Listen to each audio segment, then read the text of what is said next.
Warahmatullahi Wabarakatuh. Saya nama Cik Fidel. Nama apa you? Abdul Razak. Abdul Razak. Ni adik-beradik lah, tapi 3-4 buku lah. Kami dua ni waris lah.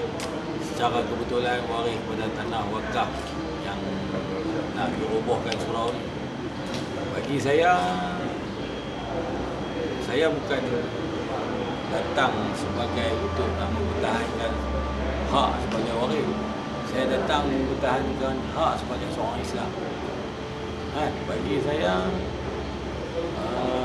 tanah jariah yang dijariahkan oleh Tok Nenek saya ni, mungkin hari ni dia di dalam ubak dia duk terima cahaya sebab surau ni ada orang sembahyang, dia wakaf untuk dijadikan surau, dia duk terima cahaya. Madrasah ni dia duk terima cahaya lah daripada amal jariah dia dalam ubak ni. Tapi kalau surau ni roboh, dia cahaya tu takkan masuk dah dalam ubak ni. Putih lah apa. Putih. Bila cahaya tak masuk, dia dalam ubak dia akan jadi tanda tanya. Pasal apa ubak aku hari ni cahaya tak masuk? Selama beratus-ratus tahun tak masuk. Jadi dia akan terfikir kata ubak ni kalau dia boleh keluar. Saya tak tahu dari segi hukum mungkin dia keluar. Main duduk di dunia tengok-tengok surau ni dah tak ada dah. Dah jadi tempat maksiat. Pasal katanya nak buat tanah lapang. Kalau tanah lapang, tempat maksiat lah jawab dia. Tanah dia sono. Nak lepak-lepak. So, dia akan tertanya-tanya, si mati ni akan tertanya-tanya, kenapa orang di dunia ni yang seagama dengan dia dan sebangsa dengan dia tak mempertahankan hak dia. Tuan-tuan, kalau sekiranya tuan-tuan mati, tanah wakaf tuan-tuan tu diperlakukan macam ni. Cuba tuan-tuan fikir sendiri. Apa akan terjadi tuan-tuan yang duduk di bawah ubak di dalam tanah bawah ubak tadi? Berfikir kenapa orang agama Islam di Malaysia ni tak mempertahankan jariah aku. Kalau kena ni tak apalah. Kalau kena tanah mak bapak tuan-tuan kan, adik-adik tuan-tuan kan, macam mana? Jadi saya minta lah sokongan daripada umat Islam di negeri Kedah, khususnya amnya di Malaysia ni, kita mempertahankan amal jariah yang dibuat oleh orang dahulu, supaya besok kalau kita ada duit, kita pun buat amal jariah, orang ke hadapan akan mempertahankan amal jariah kita. Dari segi pandangan agama yang saya tahu sedikit-sedikit, itu saja maklumat saya. Tengok Razak cakap apa lah. Sila. Saya pun sama dengan sahabat saya, adik-adik saya ni, macam apa yang dia cakap tadi. Kita manusia ni, bila kita mati dia ada 3 amal ibadat kita, bekas jariah kita, anak yang soleh.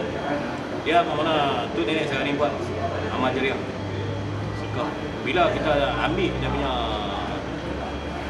apa-apa yang dia buat ni, amal jariah ni, sedekah dia tu, buat benda yang tak elok, jadi amal dia tu ni sedekah tu putus antara amal jariah dia tu, putus ni kepada dia yang meninggal tu, kepada kita yang hidup.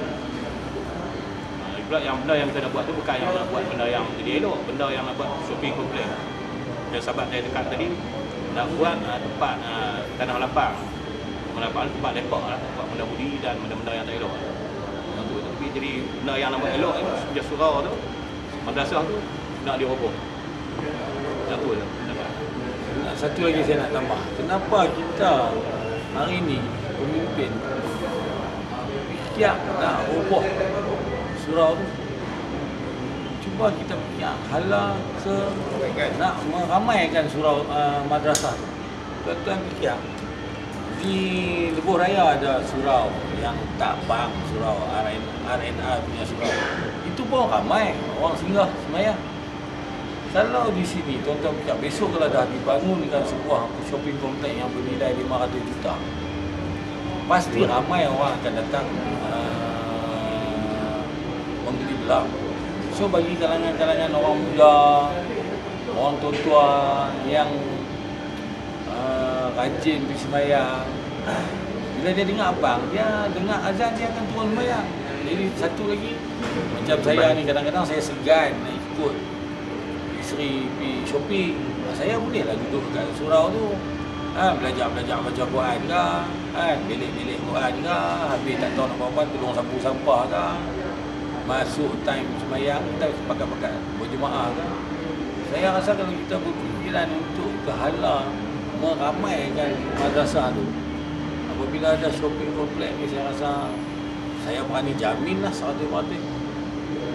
Surau tu mungkin kena besar lagi supaya nak mencukupi orang akan semayang. Sebab surau madrasah ni pun bukan kata tak semayang, hari-hari ada orang semayang, cuma tak cukup dia punya, bukan tak cukup, makna tak ramai. Kalau kita nisbahkan dengan kaki persegi surau tu, kalau ikut nak lepas lah, kalau surau tu kata satu tiap-tiap kali semayang ada 10 orang, kita nisbah dengan kaki persegi. Kalau surau tu 1000 kaki persegi, kalau Masjid Zahir contohnya, kalau ada 100,000 kaki persegi, kalau dia ada 100 orang, mana Masjid Zahir pun kena roboh. Kalau ikut nisbah kaki persegi. Jadi kenapa nak katakan surau ni tak ada orang? Jadi nak roboh. Jadi selama ni masjid-masjid yang untuk semayang waktu ni penuh kan? Yang saya tahu penuh pun sebagai semayang raya dengan semayang Jumaat saja. Semayang waktu. Masjid Zahir pun yang saya semayang paling tinggi 3 saw. Hari-hari biasa. Waktu-waktu macam Zohor, Asar, 3 saw saja. Kalau kita nak banding, kalau 3 saw kata 100 orang, kita nisbah dengan kaki persegi Masjid Zahir dengan nisbah madrasah tu. Kalau nisbah tu sama, mana Masjid Zahir pun kena ubah. Kalau Masjid Zahir tak ubah, surau ni pun tak boleh ubah. Kita tak boleh kapasitikan ramai berapa orang semayang. Kalau nak ikut tak ramai orang semayang, kita nisbah dengan masjid-masjid lain. Tuan-tuan kena fikirlah. Masjid negara pun ingat kalau hari biasa, hari semayang Zuhur pun ingat tak penuh. Kita nisbah semua masjid. Supaya kita dapat makna kata pemimpin kata tadi nak rubah ni sebab tak ramai orang semayang. Kita fikir kehalang macam mana nak ramai. Kita buat rumah, kita beli rumah 100,000, kita ada duit, kita fikir nak pergi rumah tu lawa. Bukan kita fikir nak roboh rumah tu. Kalau roboh pun kita nak buat baru atas tapak yang sama, nak cantik kan. Tapi ini nak roboh, nak jadikan kawasan lapang. Kawasan lapang, yang saya tahu kawasan lapang ni depan Masjid Zahir tu, kalau tuan-tuan pergi tengok tiap malam, kawasan lapang. Apa yang terjadi dalam tu?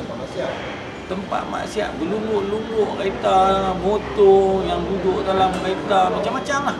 Yang anak dara ni semua duduk atas bonet kereta. Itu pergi cek ke situ, pergi tengok di situ dengan mata kepala sendiri. Bukan bangsa lain, budak-budak Islam semua. Jadi kita nak bukakan lagi satu tempat, lunggukkan budak-budak Islam di tapak yang diwakafkan oleh seorang bekas mufti dari Kedah. Yang saya tahu keturunan saya ni bekas mufti dari Kedah, apa nama? Al-Sa'adi tu bekas mufti dari Kedah. Jabak bekas mufti dari Kedah. Kita ada salah silah lah. Yang kita syak katalah ni, kita ni adalah pewaris. Itu saja. Tapi kita bukan nak mempertahankan kita ni pewaris. Kita nak mempertahankan sebab kita ni orang Melayu yang beragama Islam. Okey, tekan tu lah.